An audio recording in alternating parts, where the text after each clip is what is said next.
My name is Xander. My pronouns are he, him, and I'm the Virginia Field Manager. And we're going to go ahead and get started. So thank you all so much for coming to this Power Hour. And this presentation is an orientation to CCAN. We will talk about four things. Mustafa, could you click through? The first thing we'll talk about is the who, as in who is CCAN, who are our staff, who are our members, and who are we together as a movement for climate justice. The why organizing and investing in grassroots leadership are a critical part of our theory of change. We'll hear directly from two CCAN members who have taken on more leadership in their activist journey. We'll also talk about the what. What campaigns are we currently working on? We'll talk about the how you can get involved. We'll go into breakout rooms to talk in more detail about how you can help us win our campaigns and build the movement. Then we'll have some time at the end for discussion and to answer any remaining questions. So to start off with the who, I want to introduce the CCAN team, staff and volunteers on this call. So I will invite them to share their name, pronouns, and title, and then to pass to someone else. Mustafa, can you go first? Yes. Hi, my name is Mustafa Abdullah, he, him. I am the Director of Campaigns and Strategies at CCAN. I live in DC, work out of our Tacoma Park office. And what motivates me is community and getting like-minded folks to both have the skills and the confidence to organize and advocate for their communities. I'm going to pass it to, I'll pass it to Sippy. Hi, I'm Sippy Horowitz. I am CCAN's Baltimore organizer. I have been a climate organizer and an electoral organizer for about a decade now, and I live in Glen Burnie, and I'm excited to organize with you all, and I'm gonna pass it to Xander. I introduced myself, so I'm going to keep going to Naomi. Hi, my name is Naomi. I use she, her pronouns, and I'm CCAN's DC campaign manager, and I'm based in DC. I will pass it to Gabby. Hi, everyone. My name is Gabby. It's great to be here with you all. I'm the Federal Campaigns Associate, so I'm working closely with the federal team under our federal director. So yeah, super excited to be here and to learn more about you guys.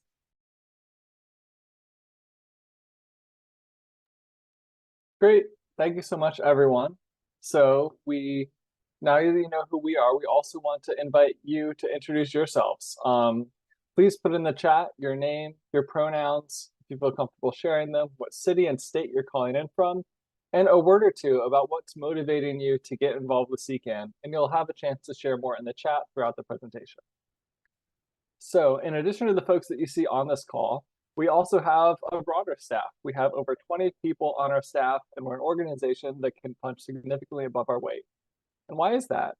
That's because we're a regional organization with organized staff working in DC, Maryland, and Virginia, and we work on a state and a local level. Like you heard from Gabby, we have a federal team that is focused on lobbying legislators and agencies, and our campaign and advocacy teams, they work hand in hand with our comms team and development and executive leadership to build an organization that is actually able to link these intensely local fights for climate justice with the big wins that we can push for on a federal level. To hear a little bit more about that, I will pass it to Gabby. All right, thanks, Xander. So now, if we can move on to the next slides to show our mission statement. So we at CCAN envision a world without fossil fuels where all communities share equitably in the promise of a clean and healthy environment, where a net zero economy provides opportunity and prosperity to those to who fossil fuel capitalism has left out, where we are not dependent on cars to get around, and where accessible, affordable transit options are available throughout our communities, and where energy bills are affordable for all. And if we could move on to the next slide. And we know that in order to build the world that we envision, we need a vibrant and functioning democracy where people can vote and can have their voices heard at all levels of government. to be focused on securing a climate justice future for those most impacted. And we need to demand that our government develop a bold vision for addressing climate change.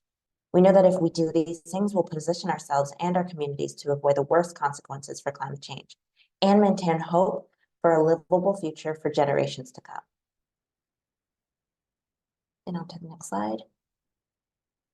So now that we've shared a little bit about ourselves, we'd love to hear some more about you guys.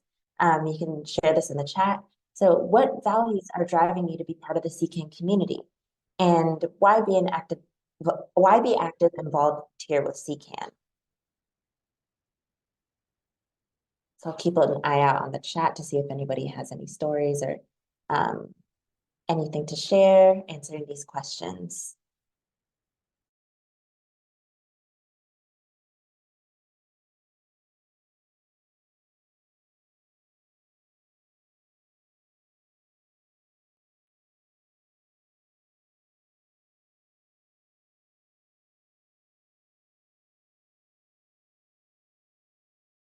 Just from what I'm seeing from your introductions, and so happy to see you guys. It's great to have you all here. It sounds like a lot of people are resonating with the climate crisis being shrugged off by big business and certain members of government, lack of accountability, and also, you know, desperation within knowing where we're headed with the climate crisis, and also a desire to act on what you know and also how you're feeling. I like the focus on intersectionality within the climate justice movement. That's definitely something we're focused on and actively working towards, not only amongst ourselves, but also within the broader climate movement.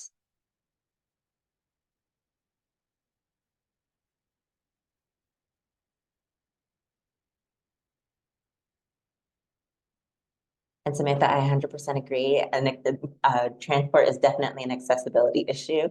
That intersectionality is super important and an integral part of the work that we're doing.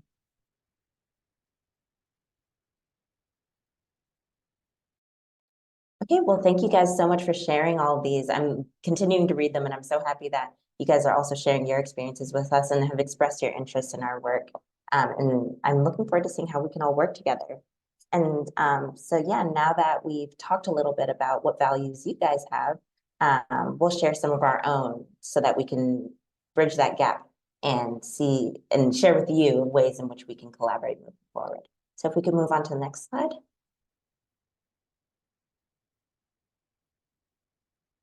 So what are the values and approaches that drive CCAN's vision?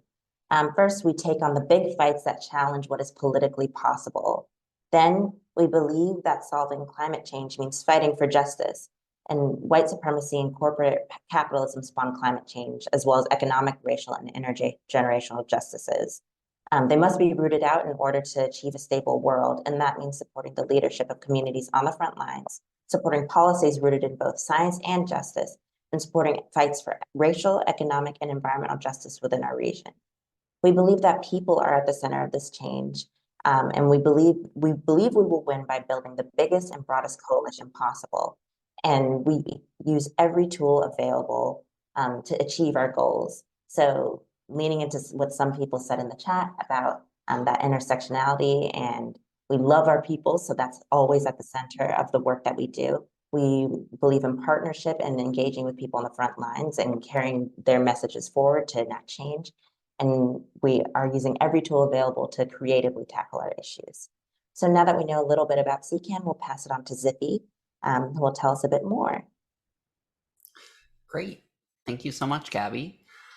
So our values and our grassroots approach to carrying them out, if we could move to the next slide, please, have helped us get big wins for climate over the last 2 decades that CCAN has existed, that we have been leaders on the climate issues in the Chesapeake region. And these are because people like you have decided to join your friends and neighbors, to join us taking action on climate to make sure that we can make the progress that we need to adapt to the world that we now live in. So taking a look at Maryland, in 2022, we passed the Climate Solutions Now Act, which put Maryland on track to reduce emissions by 60% by 2031 and commits the state to net zero emissions by 2045. Last legislative session, we were able to pass legislation to commit the state to generate 8.5 gigawatts of electricity from wind power by 2031. But we're not done, because in 2024, we are looking to make the biggest change yet that we have made by funding all of the climate adaptation priorities that we have moving forward for extreme weather with the Renew Act, the Responding to Emergency Needs from Extreme Weather Act. That'll put the burden where it's due by forcing polluters to pay for the pollution that they caused, and to help us deal with the climate emergencies that we are already paying for. All of this is a testimony both to changing ideas on climate and to pushing what is politically feasible here in the state of Maryland. And we've done it in DC as well. In 2018, we passed legislation mandating that 100% of the city's energy come from electricity. 100% of the city's electricity come from clean, renewable power by 2032. And last year, we also passed legislation requiring all new construction to be fully electric. For our federal team, we have made a lot of progress through the passing of the Inflation Reduction Act, which included massive climate justice investments, including $370 billion in a commitment to expand clean energy, clean electricity, and get us on a path to net zero, creating millions of jobs, lowering the deficit, and improving public health. We made 6 demands to the EPA during our EPA rally, including carbon emission standards updates, mercury standards, and soot pollution from power plants, to name a few, and all of those were met in EPA regulations. Our statewide policy work in Virginia has always advanced to try and get more investment in clean energy while simultaneously halting new fossil fuel infrastructure. In 2020, the Atlantic Coast Pipeline was canceled after 6 years of coalition protests, meetings, lawsuits, and more, because we are in it for the long haul. In 2021, the VNG Interconnect, a pipeline project in Northern Virginia, was canceled. During that same period, we passed 3 key statewide energy policies in Virginia that will tax corporate polluters, invest in resilience, and ensure that we build a clean energy future, clean energy infrastructure. So that's a lot of things that we have all done, and there are a whole lot of opportunities to get involved fighting for climate with a lot of organizations. So I just want to ask a question as we move on from our victories, which is, have any of you ever been asked to show up to volunteer for an event, or to take an action to make a difference on climate, and then you don't hear from the organization for like weeks or months, and you're just like, what happened to those people that were making such a big difference on that act or on that? So it's a really common problem. I'm seeing it's something that a lot of you have engaged with in the past, and is a common experience for people who do activism, because a lot of people in today's world will rely on social media activism and single events, and that's called mobilizing. And taking one action, one step to make the world a better place is a good thing. That's not a bad thing. It's a show of power, and it's something that we need to do occasionally. And there's only so much time in the day, and sometimes it's easier to just do one thing. But it's not what powers our movement, and it's not where we stop our organizing.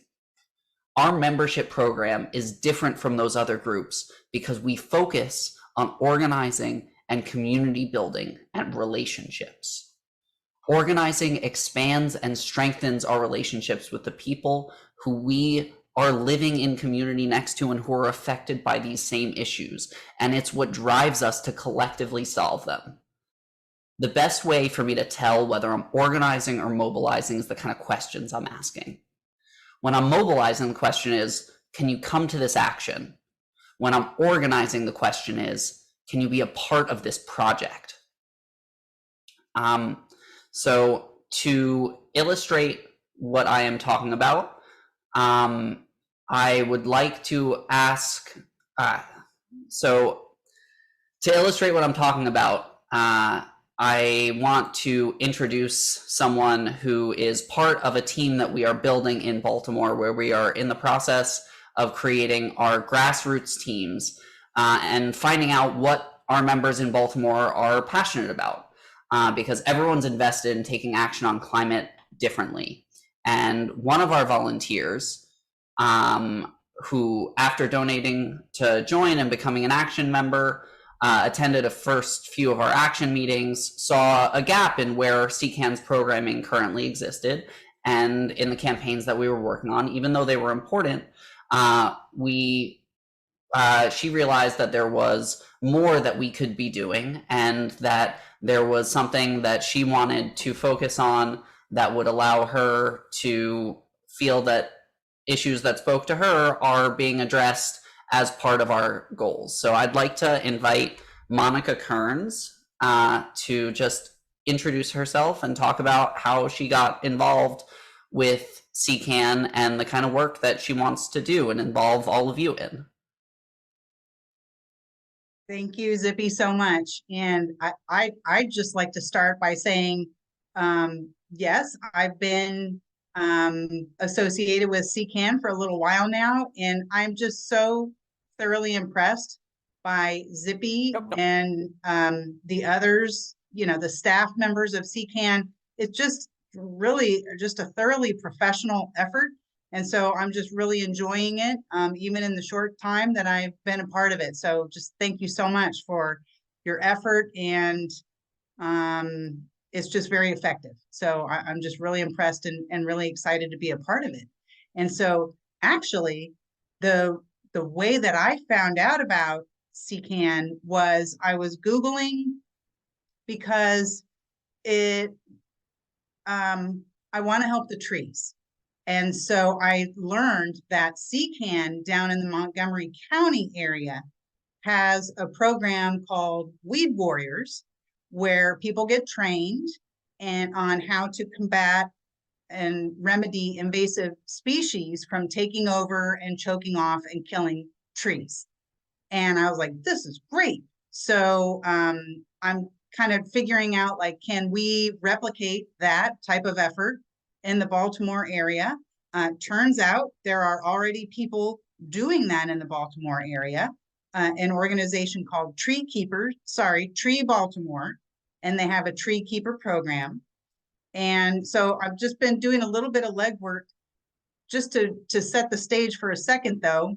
It was trees that kind of connected me with CCAN, but I think I just really appreciate CCAN's approach to things, because again, like your one slide said, you want to go big.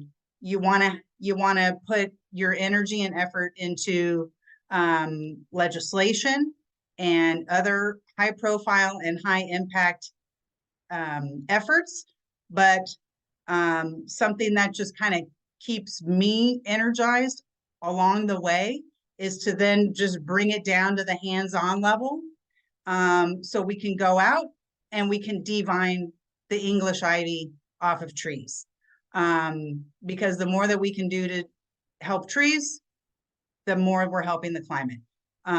There are tree plantings, there are tree pruning events. You can become part of Weed Warriors, where you're combating the invasive vines on the trees. There's also an effort where we can help with litter removal from neighborhoods in Baltimore. And that is organized by the Baltimore City Department of Planning.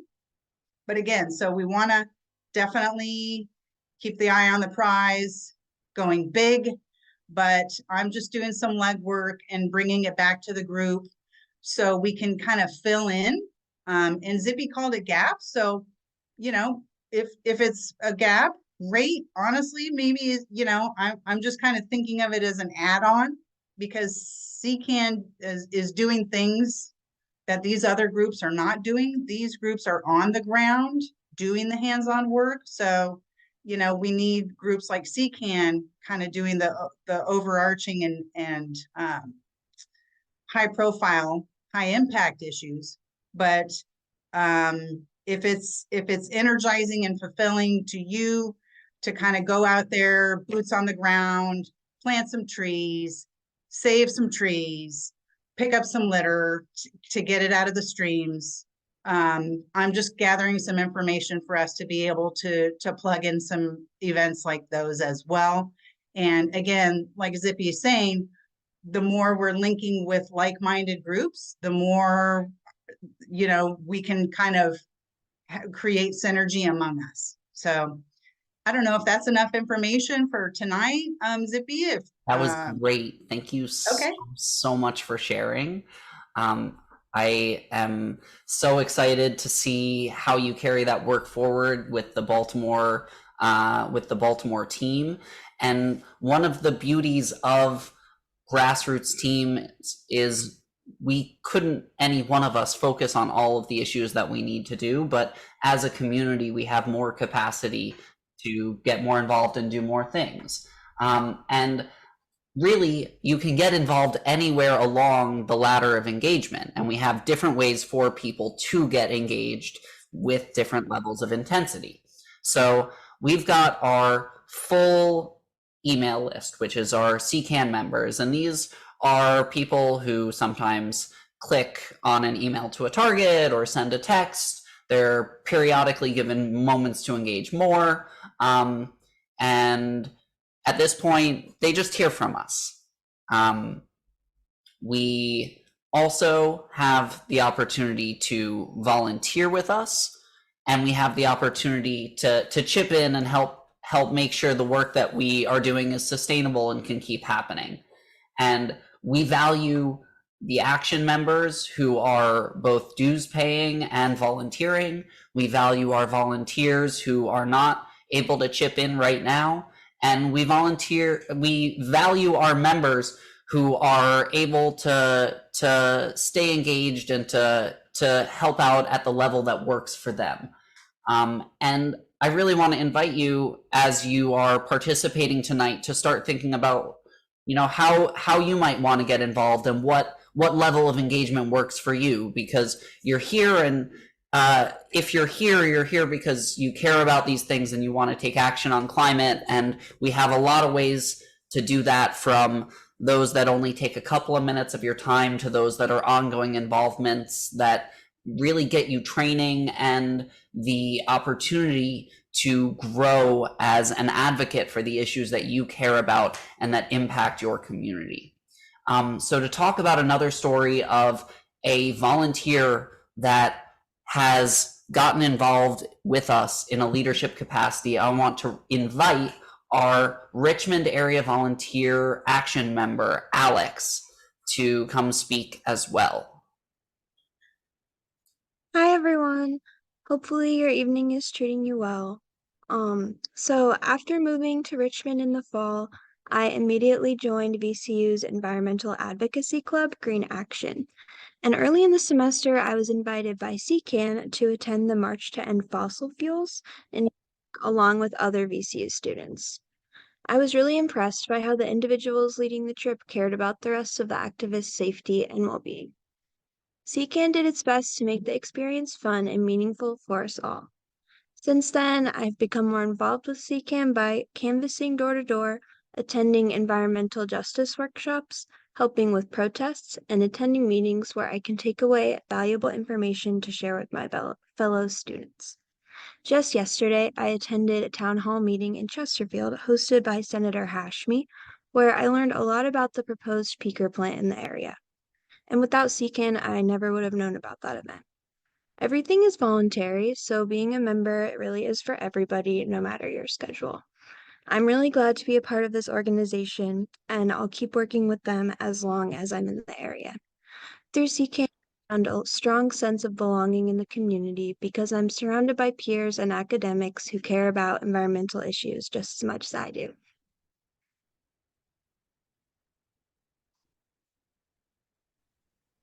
Awesome. Thanks for sharing, Alex. So I want to give folks a few moments now to reflect on both Monica and Alex's experiences. And I'm curious to see if there's any moments or kind of pieces of motivation that resonate in particular with others on this call. And as you're reflecting on that, just feel free to raise your hand, either using the Zoom reaction button or just in your Zoom window, if something in this story resonated with you. And as folks are thinking, I would love to invite a few people to share out loud or in the chat what resonated with you, and moving from there, what brought you specifically to climate and to this moment here with CCAN. So if you want to, sorry, this is confusing. Now raise your hand if you'd like to come off mute and share something with the group, or type it in the chat. Yeah, Shannon?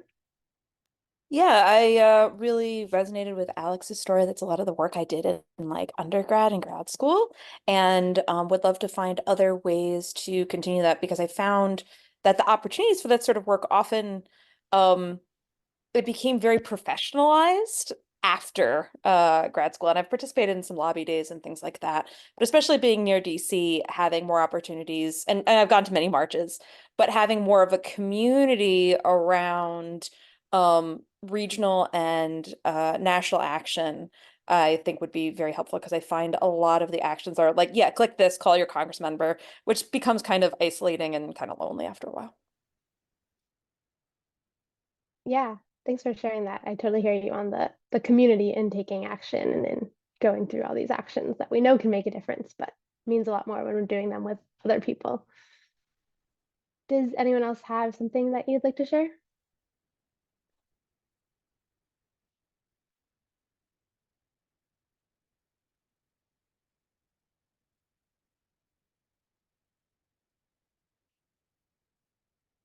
Again, it could be out loud or in the chat, but I'm going to give it a minute.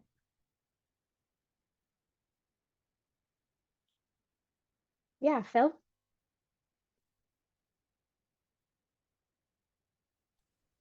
Yeah, one of the things I've been a CCAN contributor for a long time, but I haven't really gotten involved in a lot of the actions other than having gone to the Polar Plunge a couple of weeks ago. But one of the things I was wondering is whether CCAN has thought about providing a platform for sharing content, activity, and so on with members. So a lot of the example that I could draw on is the Citizens Climate Lobby, where you can actually log in to a curated set of information that they provide, and it's a place you can go and meet up and organize and things. And I'm just wondering if that's, maybe it's, I don't know whether CCAN has enough size at this point to be able to support that, but it would be something I would be interested in, kind of just exploring as a way to facilitate, organizing and getting, and having, again, a place to kind of add content and see what other people are doing and so on. So just wanted to throw that out there as an idea. Yeah, Naomi, if I may, Phil, I wanted to say that's a great thing to share, and it's great timing to share that, because I want to share. I want to have Zippy just take a moment to share a virtual community that Zippy has helped take the lead on building out for us, that will be rolling out hopefully in the next 2 months here to our volunteers. But Zippy, would you like to share about the Discord for a moment? Yes. So if all of you are tired of Zoom after the last few years, I am too. If all of you wish that there was a way that all of the chat conversations on Zoom after you were done coming to one of our trainings or one of our events didn't disappear, and you could keep talking with all of these awesome climate action volunteers who you see on the Zoom, like 40 of you, 45 of you, 50 of you right now. If you'd like a way to keep interacting, there is an app called Discord, which is basically like Facebook and Zoom and texting all rolled into one, plus a lot more. We are in the process of rolling it out. we are still testing some of the features, but we are going to be rolling out invites to that to our volunteer leadership over the next couple of weeks and training people on how to use it. And this will be a place where you can speak with people locally, start conversations about issues going on in your community, in your state, or federally, where you can join weekly phone banks to take on the issues that we're focused on that week, and we can all chip in to work on each other's issues week after week after week. And you can post fun selfies of your pets too. So it's a great opportunity to connect and build community. And as soon as that is ready, you will all be getting emails about it. And if you need help learning how to use it, I am happy to sit with any of you and teach you how to use it. And it's going to be a great tool, and I can't wait to connect with you all over it.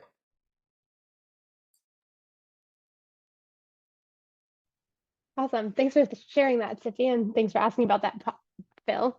And I see that a few others have shared in the chat also resonating with, being open to new ideas, like in Monica's case, and taking action with like-minded folks. So thank you all for sharing and for being here. In light of all this, what the stories have in common, what we see in our volunteers and members all the time, is both a strong motivation to address the climate crisis and some capacity to volunteer, even if it's minimal, because we know that together we can make a meaningful impact, and we're honored to work with all of you and support your leadership. So to that end, not going to go through this every step, but this is a graphic of our ladder of engagement for our action members. So not everyone follows the exact same steps in their leadership development journey, because our organizers do the best to meet people where they are and identify a path that is exciting and achievable for them. However, this ladder is meant to serve as a guide for our organizers and for volunteer leadership to gut check how they're moving up their own ladder of engagement and kind of what the next step holds. This is what all of our action members have done to some extent, including Monica and Alex, and what everybody here can do as well. So we're excited to go through it with y'all.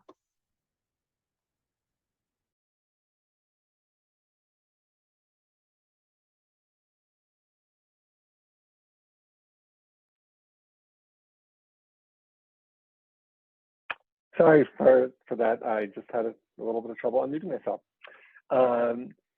So hi, my name is Mustafa. I'm the Director of Campaigns and Strategies, and I help to support these amazing organizers that have been talking to you this evening. So I want to talk a little bit about our volunteer action member teams. The first question that an organizer asks is not what is my issue, but who are my people? And I've seen a lot of that in the comments in the chat today, is like wanting to build a community of people. We just had Phil raise like, where I want to find my people, I want to build a space with my people. And we had Monica talking about wanting to build community with folks in Baltimore who have shared values. And the same thing with Alex, not wanting to build with people who are affected by the fossil fuel infrastructures. And so we start with the question about who are my people and who are we building with, and what are the challenges that they are facing that the constituency of people that we're organizing with wants to address. So we look. We through the organizing process, we identify how we want to stand together. That's literally what a constituency is people coming together and identifying what are the things that they want to assert their power on and act upon to make a reality for their community. So organizing is not only about solving the problems. From our perspective, it's about creating teams of people that become enabled and empowered to solve the problems on their own and to keep the problems solved. So this is where our action teams come in. We're trying to build 6 action teams over the next year. We already have one in Northern Virginia that's fully operational, but we're trying to build at least one in Northern Virginia, and then in Central Virginia, in Richmond, in the Richmond area, and in Hampton Roads, and then in DC, and then in Northwest Montgomery County in Maryland, and also in Baltimore, and potentially other places too. So these are local regional autonomous teams that are spearheaded by Action members, and whose membership includes folks that are just involved, that are involved in CCAN, and wanting to organize with us. So these teams have clearly defined shared purpose statements. So you bring together a core team of people. They say, these are the things that we want to be working on. There's some ground rules that are set for just how the team will function.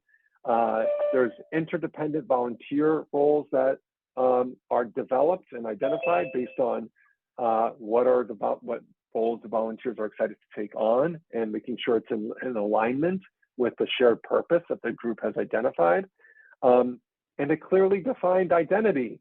As our team in Northern Virginia, they call themselves the Nova New Leaves, and they're a CCAN action team. So you come up with your own identity as a team. Looking at the example of our Nova New Leaves, they realized for their communities that the most pressing issues were getting residents plugged into clean energy, and then number two, getting out in the community to reconnect with nature and protect green spaces and our people. So they've been working on these two campaigns because they decided to focus on what mattered to them. And then over the summer and in the spring or in the fall, they educated over 500 people and got them to make commitments to electrify their home, to take advantage of the tax credits, and then also the team that was protecting green spaces actually got an additional $2 million in funding from the Fairfax County Board of Supervisors to provide resources and programming to all parks across Fairfax County to keep them in great condition and to provide amazing programs to our community. So I'm going to go to the next slide here. So two important things to know about our action team work. One is that our organizers and volunteer leadership for these teams will follow up with you, right? So if you reach out to them, or if you say here in this call, or when we go into breakouts in just a few minutes, that you want to get involved, please know that Sippy, Naomi, Xander, they will follow up with you. So if you're like, why would I do this? I'm not sure if they're going to reach out. Trust me, we're going to reach out. We want to build with people, even if you're not in the constituencies that identify where we're intending on building the teams. And then number two, this is just a reason that we are different from a lot of other organizations. Some organizations may already have a pre-mandated thing that, like, this is what the only thing that you all are going to work on, and we're just asking you to show up for this thing. This is relational. This is a give and take. There are going to be opportunities to mobilize on CCAN priorities, and we want to build with you to build a vision for climate justice in your local community that you're excited about. So these are where we're building the volunteer teams. I already talked about that, and we've got contact information on the slide for those who are wanting to get involved. What group would Rockville fit into? You can actually just tap into the Montgomery County team. We're focused on Northwest Montgomery County, but Montgomery County, that team is, you can reach out to them. You can reach out to James. Great. Awesome. So we know we need to organize people in our communities to build power, to get these big wins on climate. And so we want to invest and build with all of you to make that a reality. So I have a couple of asks. Just raise your hand. You can virtually or just put in the chat. Tell us if you're interested in joining a volunteer action team or helping to launch one if it's not already being created in your community. Yes, yeah. Fredericksburg, that you should definitely connect with Xander and the Nova New Leaves. I'm sure that they would love to work with you. Yeah. Bean, fantastic. Amazing, Samantha. Sam, wonderful. We can connect. You and I can connect. We're looking to hire actually a new Hampton Roads organizer. Fantastic. Awesome. So many hands up. I love to see this. Love to see this. So if you're maybe in a region that doesn't have a team, would raise your hand up in the chat if you know you'd be interested in like just wanting to build more of a network of people in your community and working with us to do that.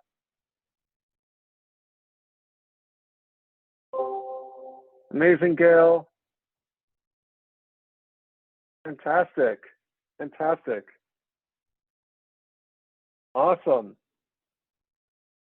Wonderful, wonderful, wonderful. Okay, great. We will have also opportunities that are going to be coming up in April and May for trainings that we will be sharing out to our list and to everybody who's joined this Power Hour for learning organizing skills. So I want to just share that with you all to keep a lookout for that. We'll have an organizing series that I would love for folks to join. And then I'm going to pass it off to Gabby to give us a brief federal update. Okay, thanks, Mustafa. So I'll talk a little bit about the federal team and what our work has looked like over the past couple of months. So as the federal campaign associate, I've been working very closely within the federal team to advance our campaigns. And the reason I'm announcing them now is because anybody all around the country can get involved if they're interested. To start, I'll talk about our transmission work. So in September, CCAN hosted a transmission webinar to discuss the challenges renewable energy sources are facing connecting to the grid. So that's what the issue of transmission is. It's essentially how various energy resources are connected to the electrical grid, which is the system by which energy is transmitted to consumers, and that can be at people's homes, it can be schools, hospitals, things like that.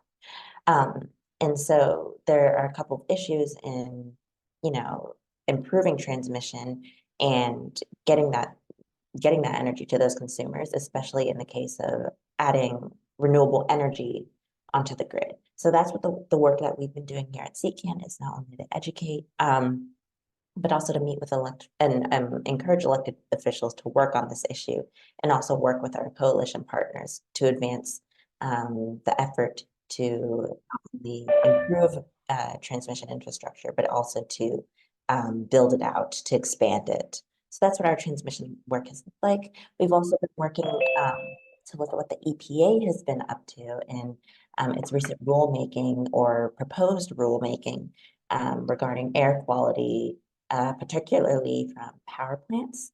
And we have here a petition that's also linked in the link tree that people can sign urging the EPA to finalize these rules.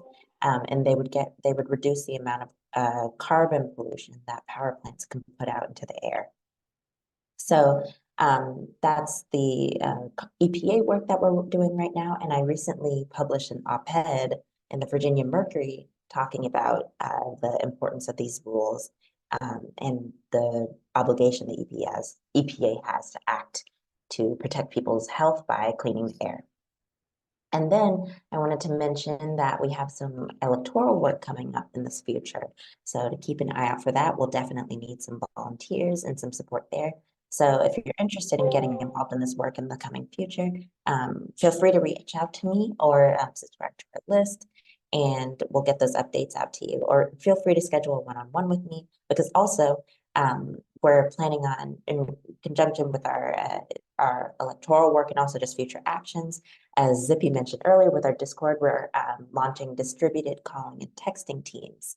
And I'd love to have a one-on-one with any one of you guys who are interested to coordinate your involvement with our work. So yeah, let me know. And I see, Susanna, you have a question.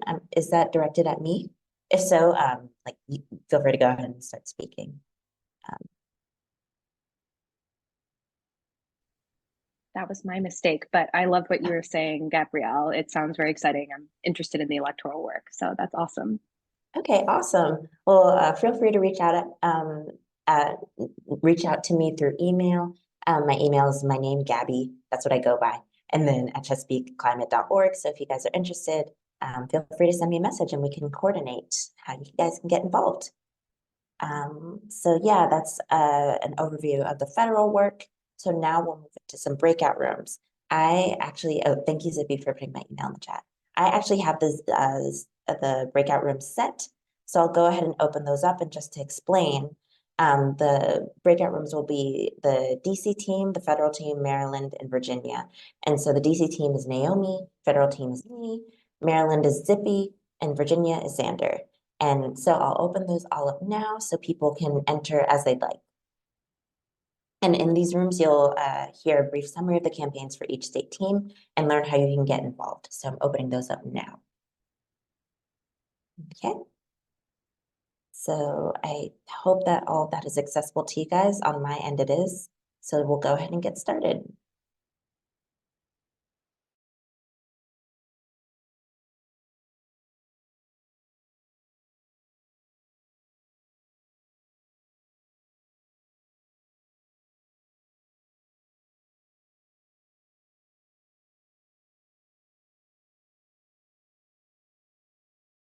Hi everyone, thank you so much for coming to our Maryland updates. We are so excited to tell you about all the great work that we have going on here in Maryland and the ambitious goals that we have for this legislative session.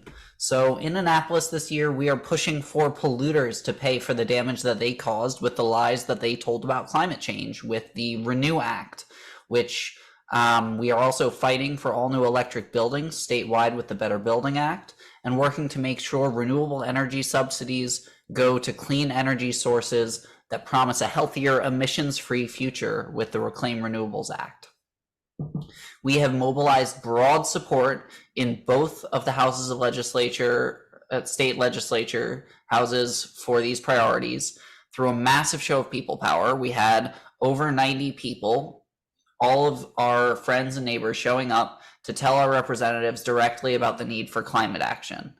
And we are not done yet because the crossover date for these bills is coming up in March.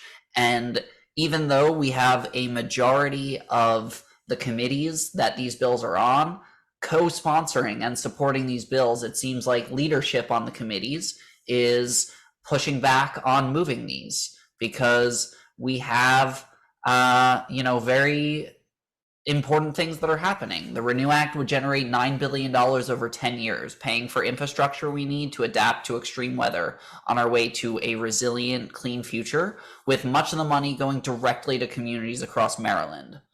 But fossil fuel lobbyists are trying to get their representatives to say that our representatives should pass the buck to us and make us pay.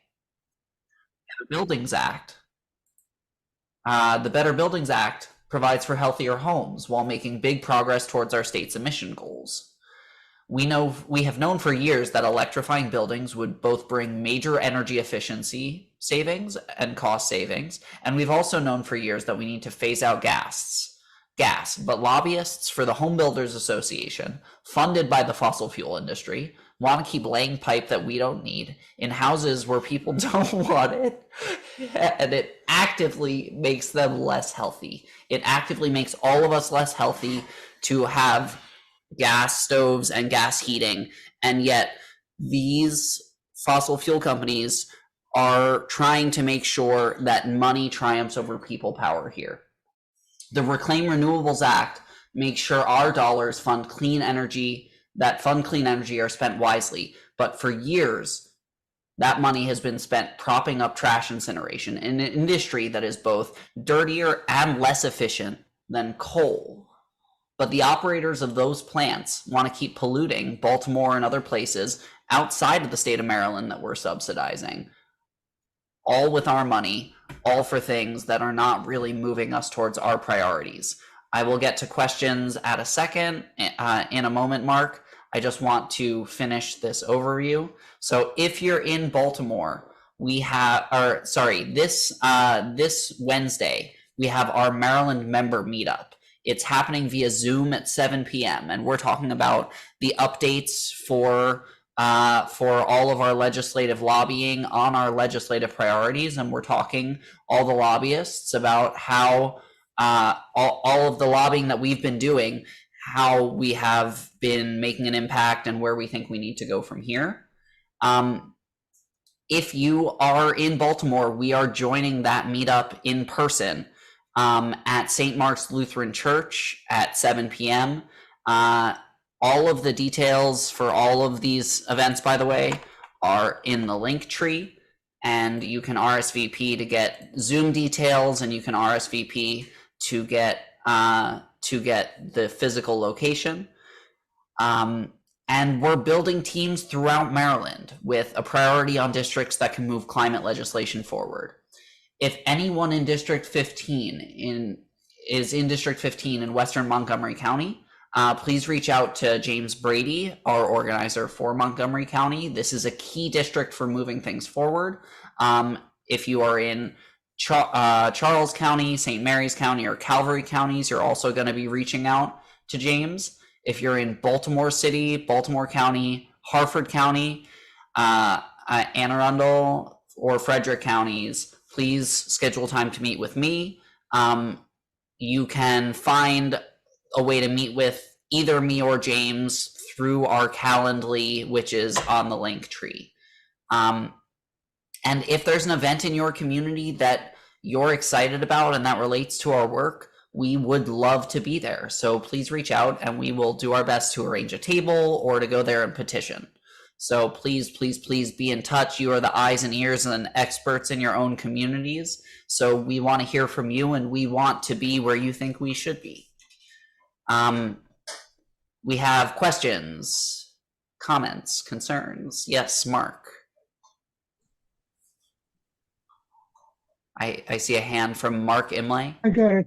So two things. One is about 10 years ago with the Sierra Club, I had several interns that I taught them how to control non-native invasive species to bring back the native plants. And then they moved to Baltimore and they joined Blue Water Baltimore and all that, and they're doing a great job. So I just want you to be aware that you may want to coordinate with those groups that are doing a good job in Baltimore and Baltimore County to restore the native ecosystem. Thank you for letting us know. The other thing I want to talk about, it happens over and over and over again.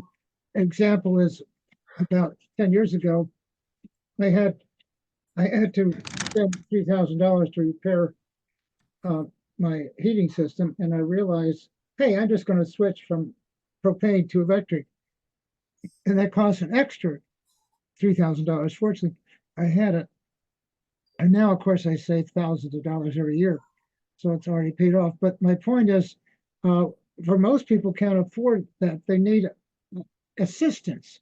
Here's $1,000. Now you can switch for agroecology, for good farming, for almost all these things that we're talking about. All it takes, we got some bills that help in Maryland to provide incentives so people can make that switch. Just maybe typically $1,000. You're absolutely right. So switching to these new technologies, there's a financial burden and we need to be helping, which is why it's a really, really great thing that the Inflation Reduction Act that passed a year or two ago actually provides subsidies for home electrification. And we have local teams that will connect you with, so there's a website that can help you calculate the subsidies that you can get to electrify your house right now. It's called Rewire America. And we are trying to get together in Baltimore and talk to all of our friends and neighbors and see who we know that has gas appliances, gas heating, and who we can talk through the incentives and try and figure out, does this make sense and can we make it make sense for you to electrify? So we want to go home by home, and we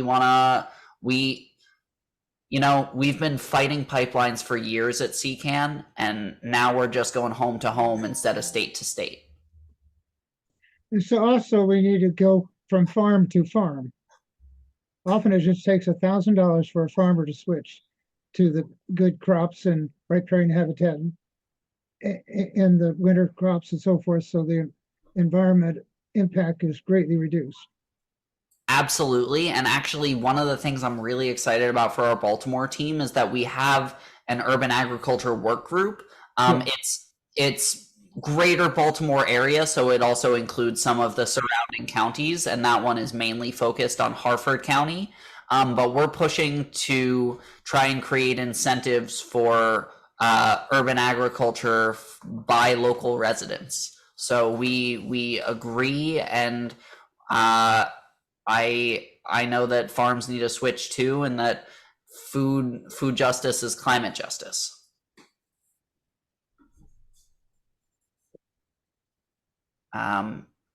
Any other questions, comments, concerns, ways to? I will find the Rewire America link. Yes, here is.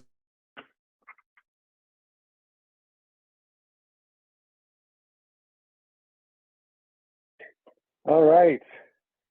I know I expect that all of you are having really engaging conversations and learning about the work that's happening within each of our teams.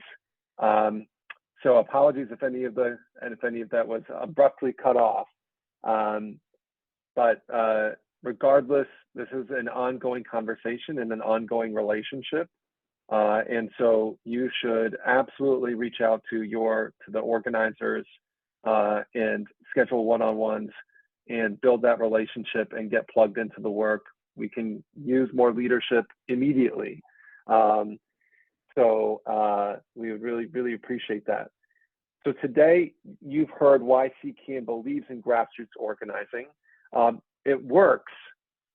We cannot fight the climate crisis without organized people. The other side has organized money. We need organized people. So we also need organized resources to sustain us in the fight. And that's why we created our Action Membership Program. So we've got a QR code that's right up on the screen here. I invite folks to give any amount. It could be just $1, and you'll automatically become a CCAN Action member if you aren't already. And so want to ask for folks to raise their hand if they're ready to give a donation as little as $1 a year, and to make a commitment to get involved with CCAN by starting by building a relationship with your organizer. What if we're already Raise their in? hands or put in the chat. Oh, yeah, great. What if we're already Look at that. members? If you're already members, then we celebrate you. We give you lots of love and encourage you to reach out to your organizers and continue to build that relationship. Thank you, Samantha, Vasna, Alexana, Peter. Thank you so much. Amazing, amazing, amazing. And I see more and more hands coming in. So our action teams are the next step in building our grassroots movement, and there is room for you on the team. So the first step to launching or joining a team is to get our organizing skills. You can start that by building the relationship with your organizer. There's things that if there's anything that you identify together with your organizer that you would like to take on, the organizer will help make sure that you are prepared and you're trained to do that. And really excited to preview that in April and May. We'll have another Organizing 101 leadership series where you'll learn about storytelling and base building. And so would really encourage folks to sign up for that, whoever is interested. Thank you all so much for becoming action members and for getting involved in our work. And I can stay on for another couple minutes if there's any burning questions that folks got. But thank you, everybody.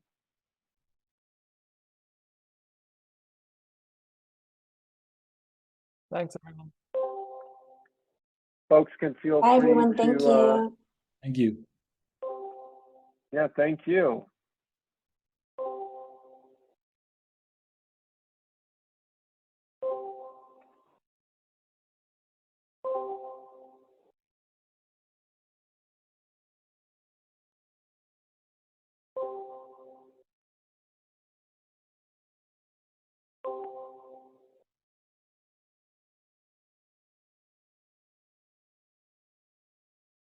Peter, do you got a question?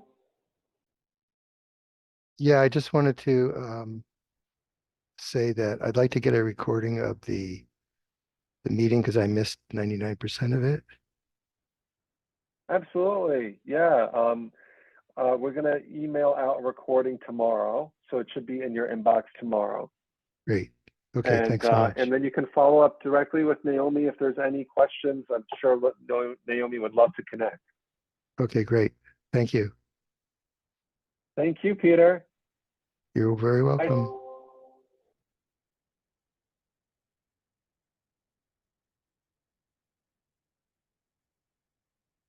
Thanks for the meeting. Bye-bye. Absolutely.